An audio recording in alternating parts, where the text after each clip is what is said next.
Derek Overstreet, founder of the New Millennium Group. We're a financial planning firm. We have advisors standing by right now to take your call. 888-999-6370. The reason you're going to want to call is we're going to help you retire 3 to 5 years before you thought possible. The way we do this is by putting together a step-by-step plan. So if you're one of those people listening and you'd like a plan in writing, give us a call at 888-999-6370. That's 888-999-6370, or go to utahsfinancialplanner.com.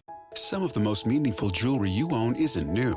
It's inherited. A ring from a grandmother, a necklace full of memories, but no longer your style. Duke's Jewelers reimagines family heirlooms into custom pieces you'll actually wear and love. Working one-on-one, Duke's designers honor the original story while creating something fresh and modern. Don't let meaningful jewelry sit unused. Let it live on beautifully. Visit Duke's Jewelers in Springville or online at dukesjewelers.com, where old stories become new treasures. Good morning, DJ and PK back with you again on a Thursday morning, and what a night of NBA basketball. The Sacramento Kings pick up win number 20. The Jazz lose. They're stuck on 21 wins. Are they going to end up with one of the 4 worst records in the NBA? Sacramento still has to play the Pelicans and the Warriors twice, and Portland in the last game of the year. Who knows how many guys they'll be playing. It could happen. All right, well, you ponder that. Let's get to the best of the postgame show. It's your Jazz recap here on DJ and PK 97.5, the KSL Sports Zone. Jake Scott with you as the Jazz lost last night to the Nuggets, 130-117. Big nights, though, for Bryce Sensabaugh, who had 28 points on 11 of 18 shooting. Kyle Filipowski with a double-double, 25 points, also grabbed 12 rebounds. Cody Williams had 9 points, but had a career-high 9 assists, but not enough as the Nuggets got 37 points from Jamal Murray and a triple-double from Nikola Jokic, 15 points, 17 boards, and 12 assists in the win for the Nuggets. So let's get to the post-game sound and Jazz head coach Will Hardy. I don't want to bore you guys and say the same thing I've said after the last couple of games, but in general, so proud of the team. They compete, they play hard, they share the ball. Some nights certain guys play well, some nights they struggle a little bit. I thought Ace had a rough start, but I thought he bounced back in a great way and stayed the course and competed and was focused. I'm really proud of this group of guys, and you can feel it in the building, like you really can. Our fans have been incredible all season, but I also think that they're feeding off of the energy of these guys. Like, it's hard not to root for them. They really bring it every night. Has Kyle been doing something different, or has he taken more steps forward in the last couple of months? Kyle has had, in general, a good last couple of months. Had a little bit of a rough patch, I don't know, 5 or 6 games ago maybe. But there's 82 nights. I mean, it's hard, right? All these young players are, when you're in the rotation and you're playing a lot, you learn how hard consistency is in this league and what it takes. Kyle has been very coachable, and in no way is that the coaching staff taking credit for his success, but he has taken feedback. He's dug in and done the work in the areas where he needs to improve. And he's in a good place right now in terms of recognizing when to be aggressive. You know, the term or the phrase "be aggressive" is used by coaches a lot, and I think it's a pretty broad and sometimes reckless thing to say. Like, oh, just go be aggressive. It's like, that's not really what we mean. We mean read the game, and then when you see the opening, go be aggressive. And I think Kyle has done such a good job, especially lately, of being really disciplined. There's nothing worse for a young player than forcing it. Because usually what you do is you force it, it doesn't go your way, and then you're in a weird predicament of like, do I just back all the way off and then become non-aggressive, or do I just double down? And sometimes that can look messier. I think Kyle's in a really good place right now in terms of reading the game. Ace has had a few games where he's had a bad first half and then bounced back in the second half, most recently in Phoenix. What do you like about his ability to stay focused at a 19-year-old age? Yeah, I think Ace he's appropriately hard on himself. there are some of our young players who in different moments are too hard on themselves. And I think Ace recognizes when he hasn't played well, but at this point in the season, as he's matured and learned a lot, he's understanding why. It's a bad feeling when it's not going well and you don't know why. I think Ace has been able to make some adjustments because he's identifying what the problem is, and it's allowed him to stay focused. With Kyle again, we've talked a lot this season about how hard it's been for him not having like a super defined role every night and that it changes. Kind of in layman's terms, can you say like why and what specific things have been hard in that case? Yeah, Kyle is a big.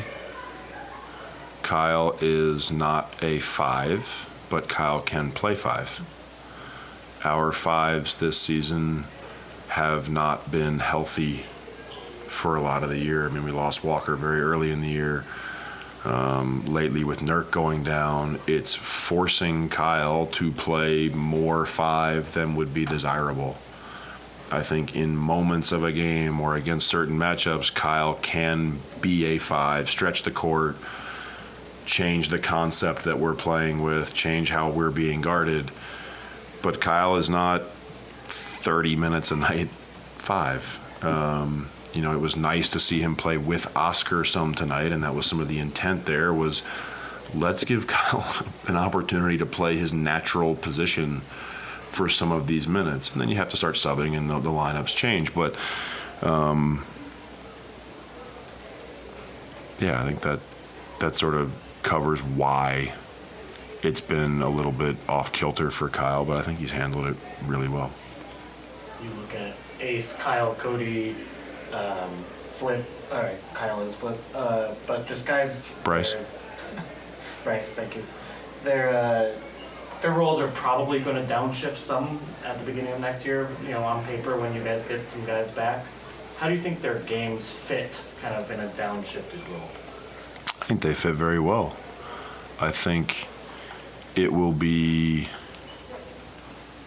our responsibility to help all of our players, but especially the younger ones, understand what their roles are, and try to help them understand where their opportunities are. I think it calms players down when they at least can see the moments where they have opportunity. I have felt the greatest part about this stretch of the season is that, yes, they are getting more opportunity for sure, but it's not opportunity that is based around like, hey man, do your thing.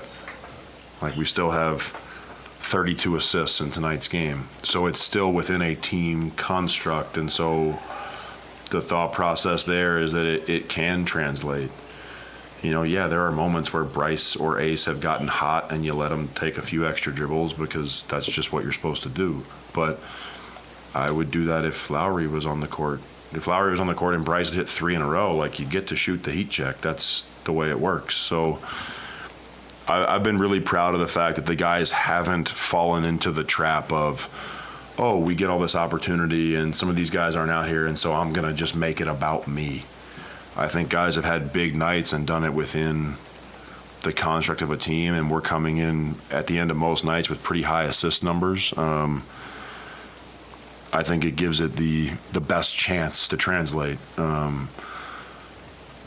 I obviously don't know for certain.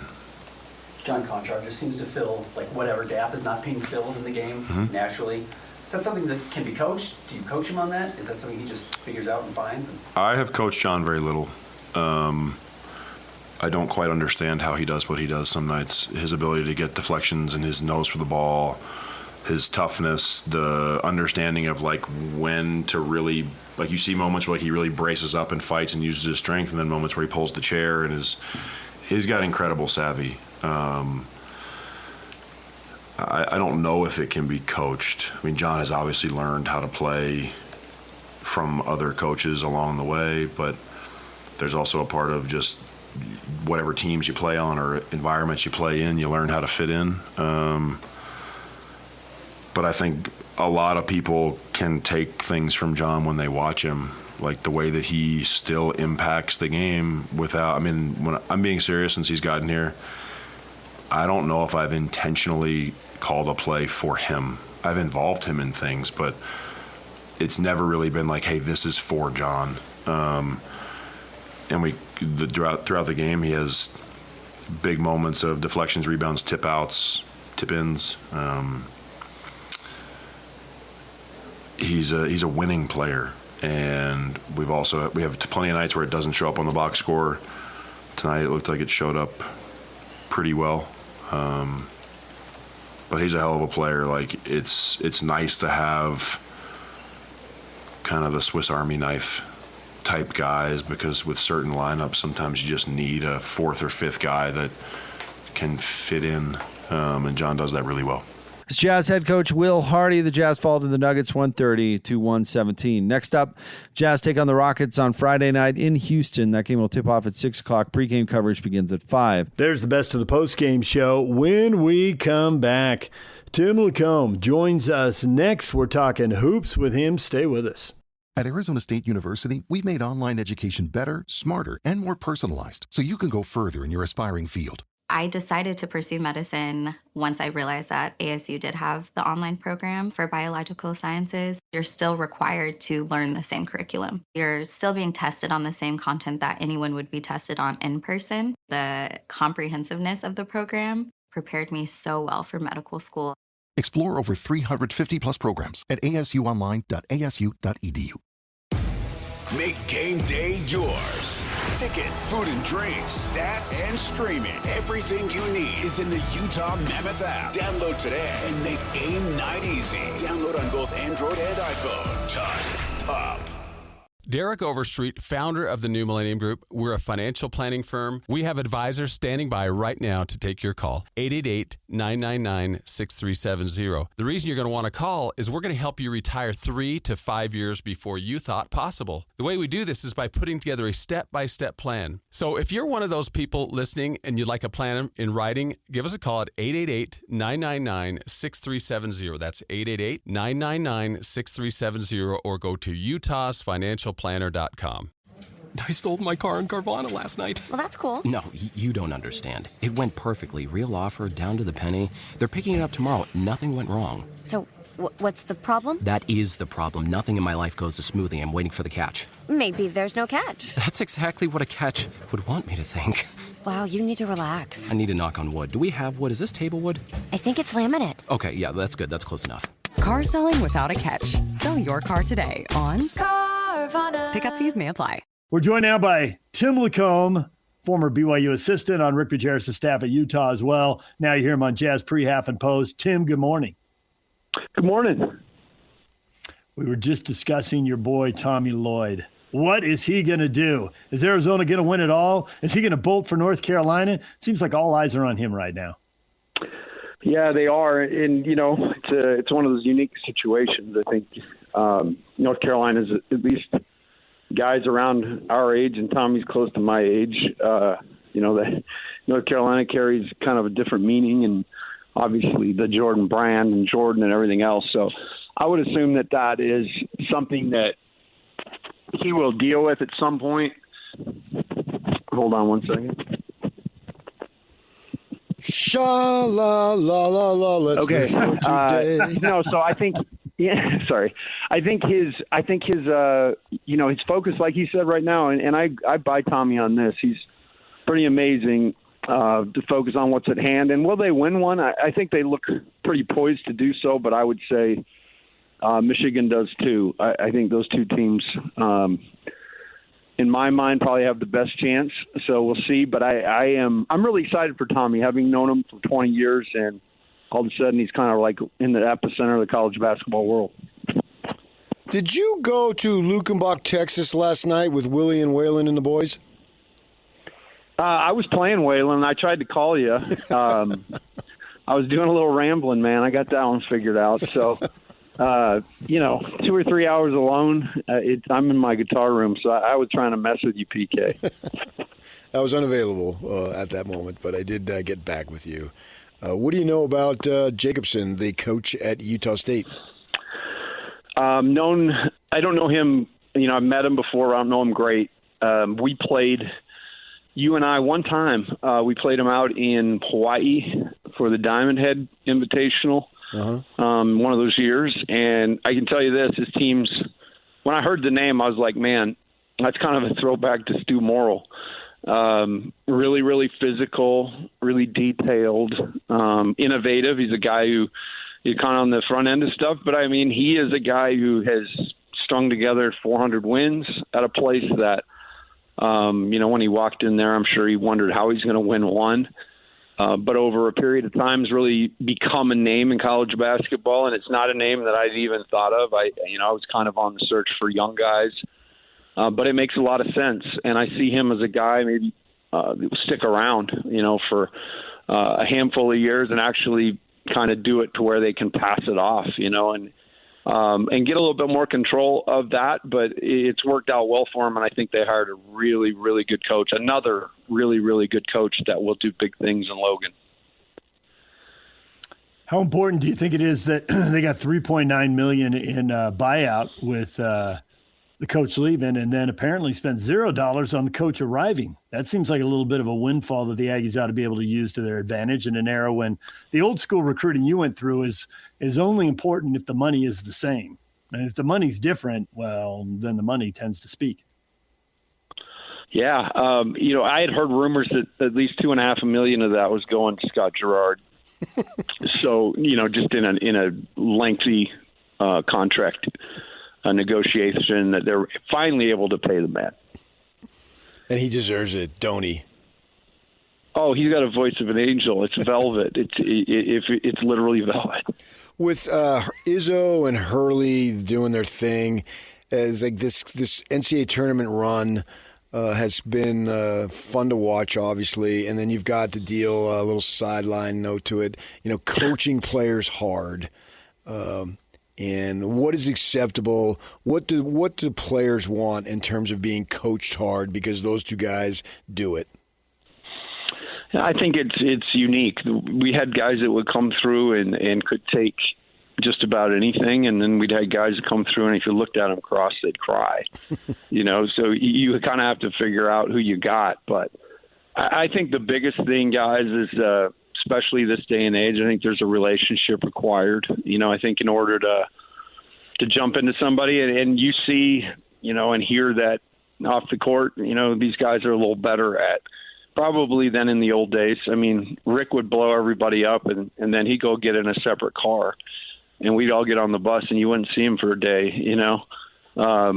These guys go to dinner with these kids. I know that it's a big push, obviously, with this generation, too. Communication's massive. And the old school of, hey, I'll tell you when I tell you, that doesn't work anymore. And so I think these guys have done a great job. If you're going to coach kids hard, I think you got to have a great relationship. You got to build a relationship with them, one of understanding. But I found that most kids want to be coached. They want to be told. And I think the unique piece for every coach is how do you do that? Some drive it home with a hammer, and others are, more technical. So I think the key is be yourself. Don't be somebody you're not. Don't be a jerk just to be a jerk. But I have felt through my experience that at the end of the day, players, probably would even say, I wish it would have been a little harder on me, to help me recognize or realize it. Again, nothing demeaning, but just something with urgency to make them understand how important little aspects of the game are. How long does it take a coach to drive themselves into a dead end because Bobby Knight had that reputation for a long time and it was probably well earned and he won for a long time, but then eventually it just ran its course and good players didn't want to play for him and they were going other places. And I've seen Izzo interviewed enough that I feel like I can see that other side to his personality. If he goes crazy during a game, I think I've seen other stuff too. I haven't seen that so much with like Cronin at UCLA or Hurley. Hurley's won so much, I suppose he probably has it. Do you think any of these coaches have a shorter shelf life? Man, that's a great question. I think you can do a lot of things, and I will quote one of my good friends in coaching. Told me this a long time ago. He said, they will forgive just about everything, but they will not forgive losing. I mean, and if you look at the pattern, you know, when Rick was here, he was the mayor of the city and having dinner with billionaires and living the high life. And, you know, the minute they stopped winning, what became way more vocal was his treatment of players. You didn't hear about, because I promise you, he was the same dude when I was there with Andre and Keith. And to his credit, he was harder on Keith, one of our best players, than he was on just about anybody, and that's rare. But I think when you stop winning, if Hurley stops winning, nobody's putting up with his charade or his antics. And I think that's the great differentiator. You stop winning at a high level, and people stop buying your game. Understood, and that's a fact. We're talking about the effects of A.J. DeBonsa on BYU, and was it worth it? You know, we think absolutely it was, for all the things that he has the opportunity to influence the program for years to come. What's your take? Not just yes, but hell yes. That was I mean, I ask people this all the time. What would it have cost to get a full, a banner ad in Times Square? Just that alone, you know, with a BYU mark on it. And I think the AJ thing worked great. I find it funny that people, rip that it didn't work. I mean, there were a lot of reasons that it didn't work, and I think it would have worked better had Richie Saunders been around to see the end of the season for sure. But when you start talking about, I don't think people quite understand how hard it is to get a high-level player like that, you know, to come and say yes to your place. And people will throw, and DJ, you said it, money is a factor. There's zero doubt about it. If you're not in the game money-wise, if you're not near, it's almost like bidding on a house. You got to be in that. You got to be in that little area that is acceptable, and then you'll be brought in to negotiate, and you'll talk. And I'm sure you work against other teams. But how hard it is to get a guy like that, who will be the first player in the draft and should be. I mean, after watching all of this, there is nobody that I've seen that acclimates as well to the pro game. And then when you compound that 2 years in a row now with two guys that have come in here sight unseen, no understanding other than recruiting of what BYU is. And to go through the season, you know, Yegor got drafted, and then not only got drafted, but he's had a good year. You know, his future in the league looks to be something that, you know, is a little more certain than when you first get drafted. You just don't know a lot of the variables. But to get 2 first-round picks, 2 very, very highly sought-after players to come to Provo, Utah 2 years in a row, and then follow that up with another one, I think the process is now figuring out how you build around that guy. And you may not get it perfect the first time, but the reps are really important. Getting guys to say yes, come and figure it out. And I do think there are some things they can work on in the reps, and I've seen names in the portal that I would assume BYU is going to be involved in that make sense to them. You know, even local guys that have again, can help build that backbone that BYU should have of development players. And so I think it has been not just, you know, great. I think it's been program changing in a lot of ways. When they show 4 schools that have offered these big players, and BYU is one of those logos with, the Dark Lords of Kentucky and the Blue Bloods in North Carolina. You see all those names in BYU's logo there. Some major, major stuff has changed. So to isolate it, to say, BYU didn't win the league and they didn't win a conference tournament game, you're way behind the race, because there's another kid coming in next year and they're going to build around him better. And KY's a hell of a coach. I mean, there's just no two ways about it. So, yes, that was a long-winded answer, but I wanted to explain why. Sure. AJ was perfect for this, and it will continue. BYU, you know, when Kevin said it the very first press conference and people in that room looked around cross-eyed like, what is he talking about? Mm-hmm. We're going to bring pros here? Well, he's doing it. He's done it. He's had success doing it, and it'll continue. Let's dive a little deeper into putting a better team around the next star and the star after that. As you look at this tournament, Illinois clearly leans on some foreign talent. Is that the way to go? Duke has leaned on multiple young pros, but their team's been really young, and freshmen have had turnovers in big points in key games. I mean, they've gone Elite Eight and Final Four. They haven't been terrible, but they want the big prize and they haven't gotten that. The get old, stay old. UConn probably has fewer pros, but they probably got an older roster too. How would you build a team going forward? What's the best path? Or is it just get it right? You can commit to any of these paths, but you got to have the right guys when you commit to the path. Well, I think it's a little bit of that, DJ. But I will say that I think the get it right piece, is not like building a Lego tower, where there's 40 pieces sitting there and all you have to do is plug them in. There's a lot of searching involved. And, I used to laugh because at the time, Travis Hansen, who's now one of the guys at BYU, he was always go public while we were there. They need to recruit Europe more and all this stuff. And yeah, I mean, look, I don't care where you go, but you need to find players. And at the time, any European player of value at that time came over here with two things, a backpack and their handout. Because if you're going to bring a European player, there was a lot to it. And there was not just, hey, do you want a scholarship? Okay, here's the honor code. Sign that. Okay, it looks like we're good there. Let me stamp your ecclesiastical form. Okay. And where did you say you're from? Oh, Russia. Okay. There's just so much to it. And we couldn't, navigate that in the old world. And people would always why don't you recruit Europe more? And I didn't want to come out and say, well, because everybody else is recruiting Europe and bringing European players here, paying them. So would you like us to do that? These high-level bonuses and things like that. So, again, I don't care where you get them, but the beauty part now is BYU has there's no walls around anything. And I think they do have really great knowledge. I mean, Justin Young, he knows players. He knows where they are and who they are and how to get to them. So, yeah, it's just about getting it right. It's about getting the right guys, the right chemistry. I loved how AJ's demeanor changed over the year. I know Kevin really coached that up. But guys that are coachable, guys that aren't going to look at you and say, no, I'm only here for 8 months.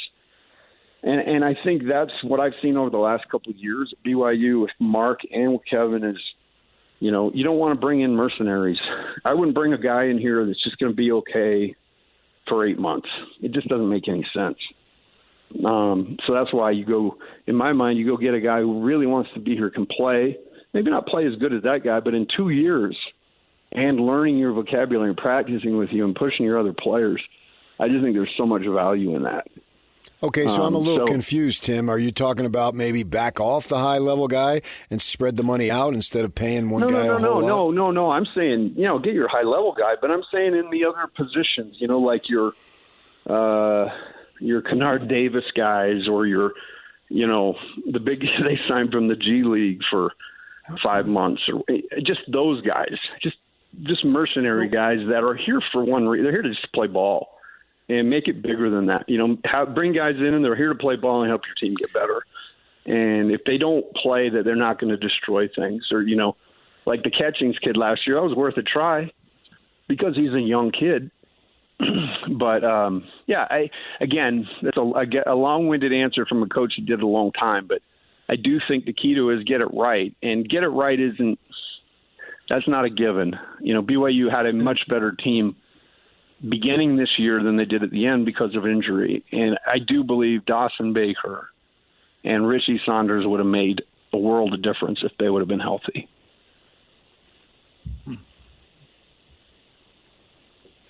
What about the theory that if you're not going to get outbid, go get 3 pros? And that's what Arizona and Duke are doing.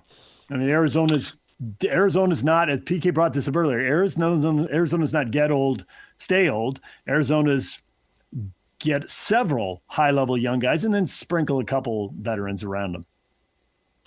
Hey, yeah, absolutely. And if that is something from a perspective of spending that they can do, yeah, I mean, again, there's all sorts of ways to do it. But I do think any of the ways that you do it, particularly at BYU, I think the hidden gem is you can really build a squad that comes in with the ability to play, but over a period of time, like we saw time and time again. And Jimmer Fredette came in as a 2-star player, and he finished as the best player in college basketball. And so that's kind of what you try to bet on, is some of these guys that maybe don't have the lineage, the name, the recruiting prowess, but man, they want to come to BYU in the worst way, and they'll work to get better. Yeah, I can see that. I can see that. That makes sense.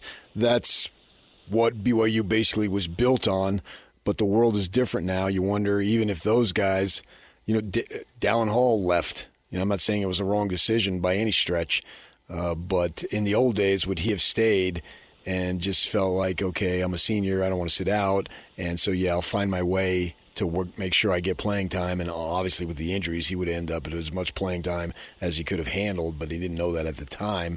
I just wonder, if the world is so different, how possible that is. I agree with what you're saying, but I wonder if it can actually be accomplished.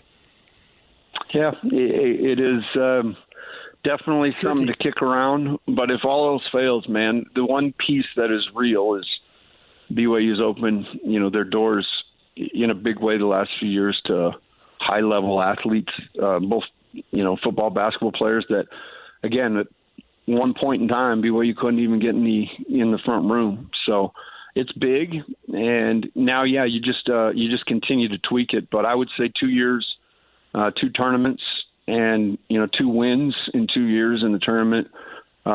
That's a really good start for Kevin, and it'll only continue to get better. I really do believe that. There's Tim LaComb. When we come back, Mitch Harper talking BYU spring football next. Make game day yours.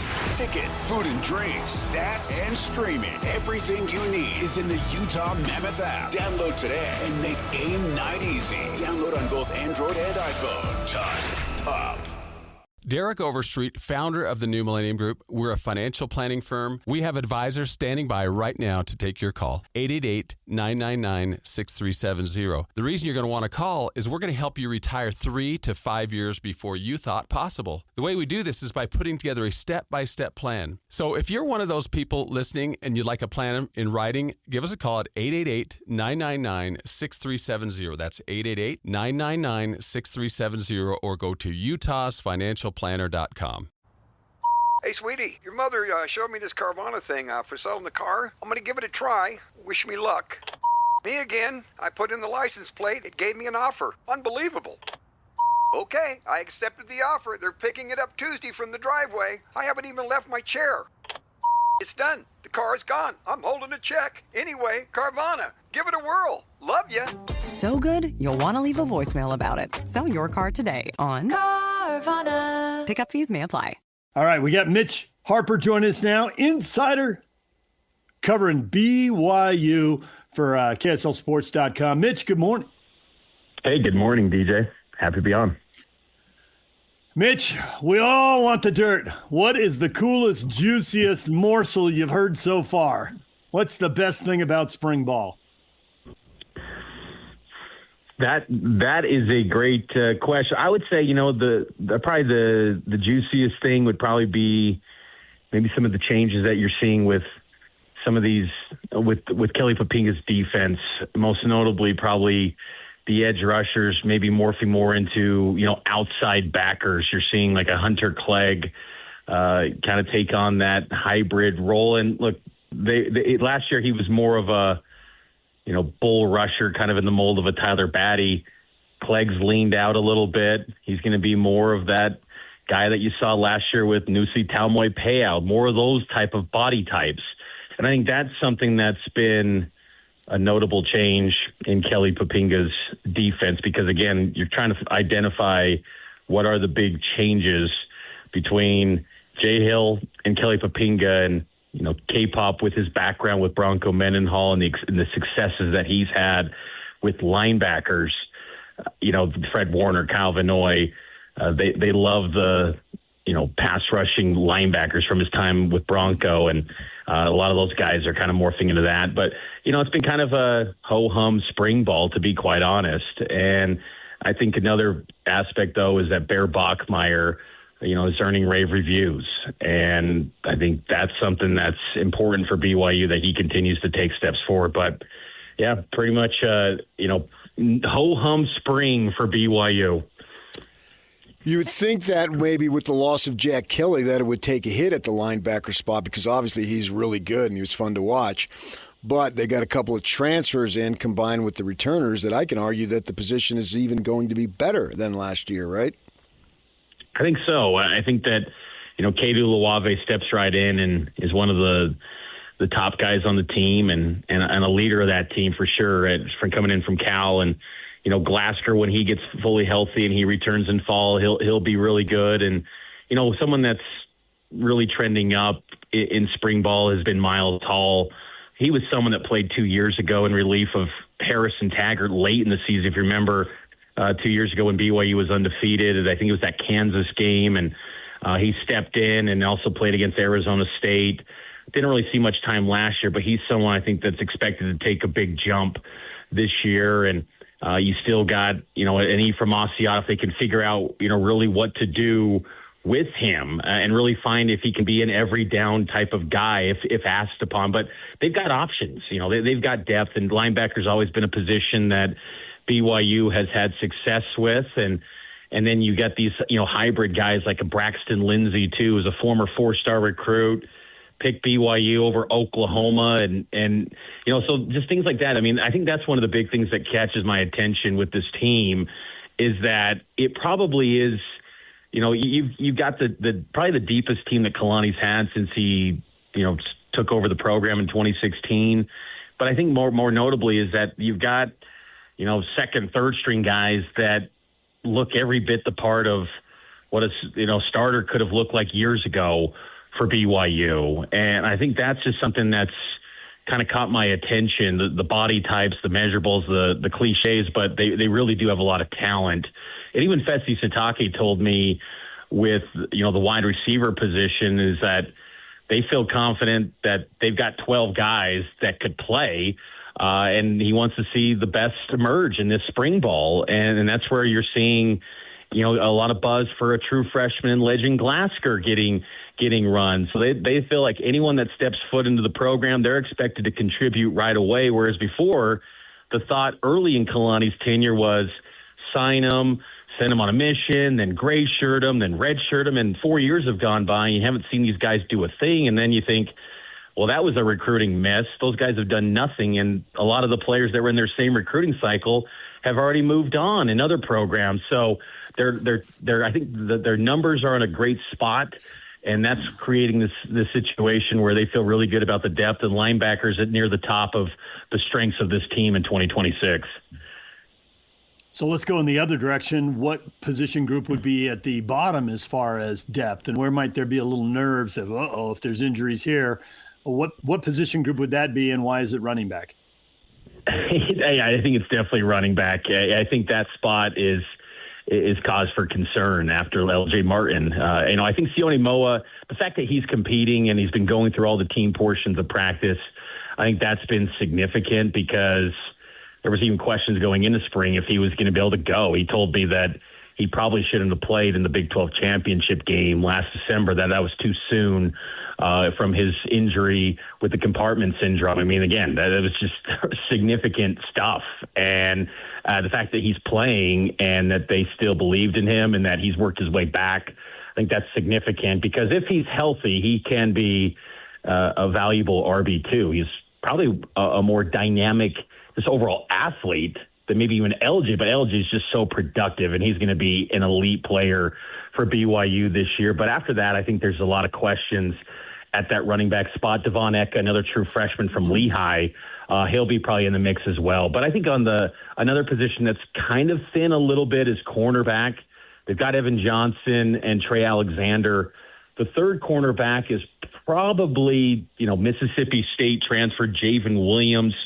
Javen Williams is interesting. He said that Kalani Sitake was really involved in his recruitment out of the portal to come into BYU, which kind of a different commentary than usual for BYU transfers.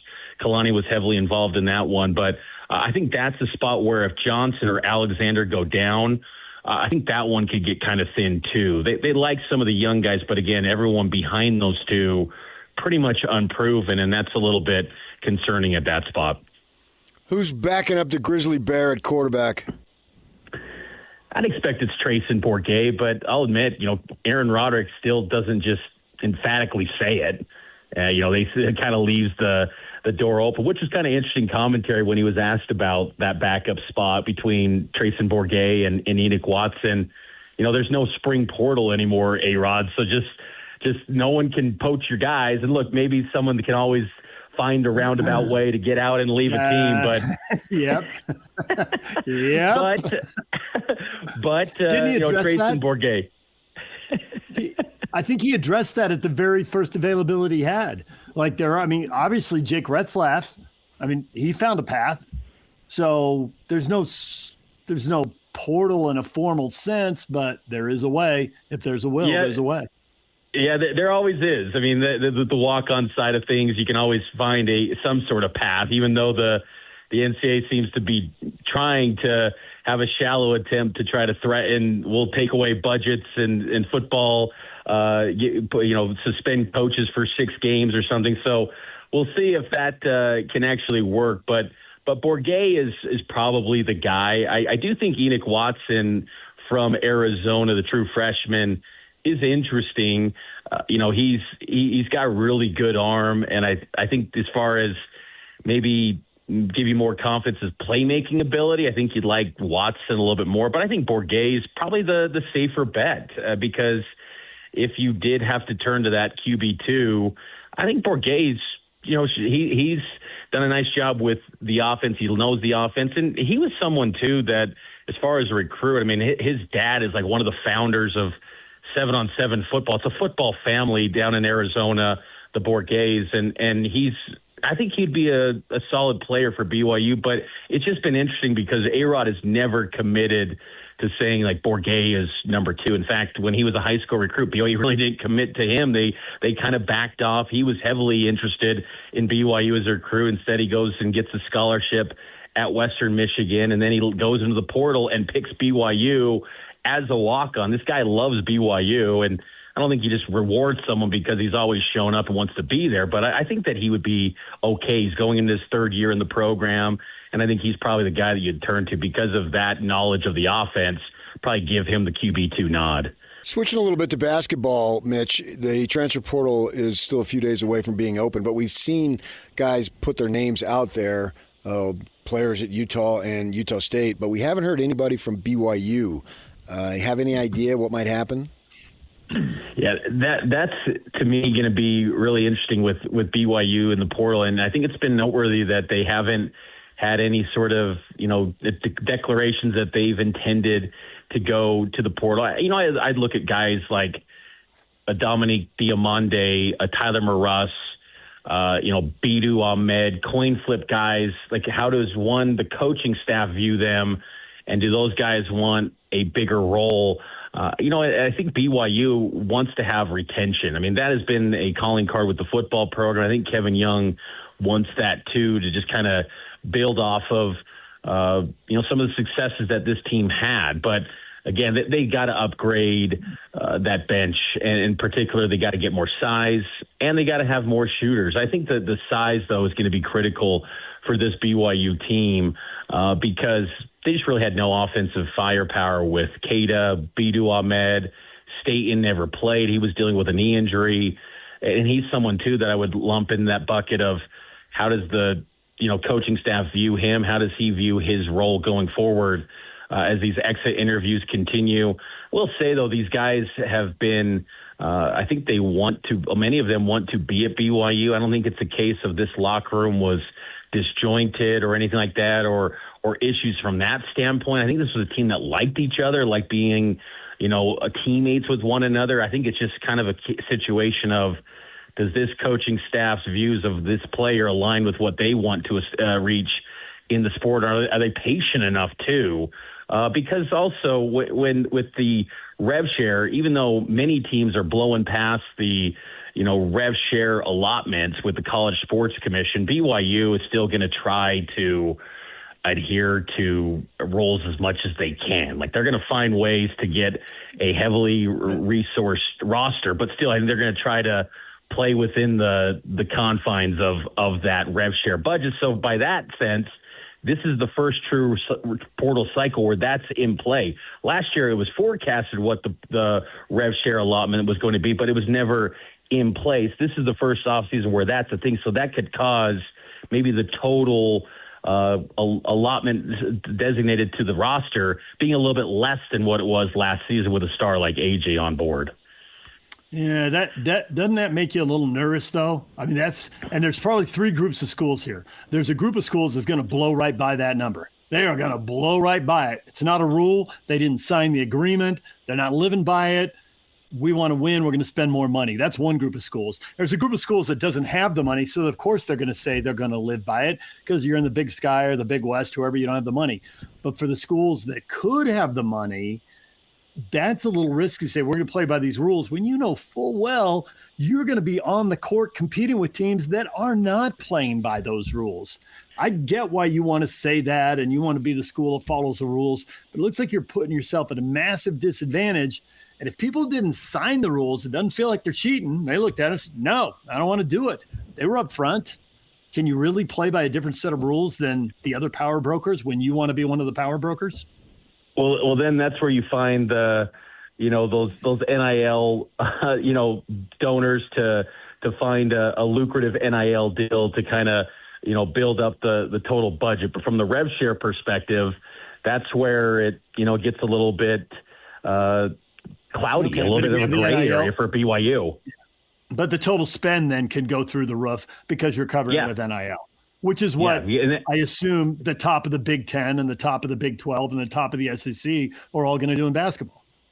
No question. I think that's where this is a little bit of a different offseason from the roster building, because a lot of that roster construction, football and basketball, you saw even with football, some commits making their declarations known before, I think it was June 1st, or that was kind of like when the rev share went into effect. So a lot of players were committing early.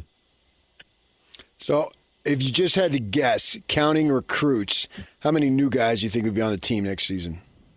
I'd say, so let's say you look at, you got Bruce Branch, he's coming in, and then you've also got Dean Rickard also arriving. Those will be two high school players. I think from there, you focus solely on the portal. I think you get to about 6 guys.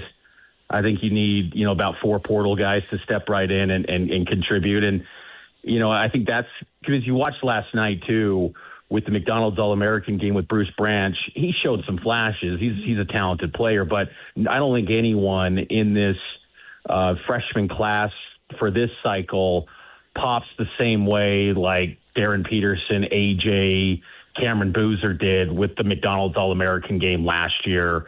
There was no one that just said, wow, this guy's going to take over college basketball like those guys. You just felt like they had that ability in them from day one to be carrying the program. Bruce Branch is only 17 years old. He's not going to be asked the same expectations I would expect as AJ was. Now, could he be an NBA guy? Absolutely. I mean, the body type is tailor-made for the type of guys that Kevin Young works great with. Catch and shoot guys that love to get on the glass and rebound and are good passers. I mean, Kevin Young thrives with those type of athletes, and he's going to be an NBA guy one day, but they need some, bona fide college stars, and that's where you go into the portal.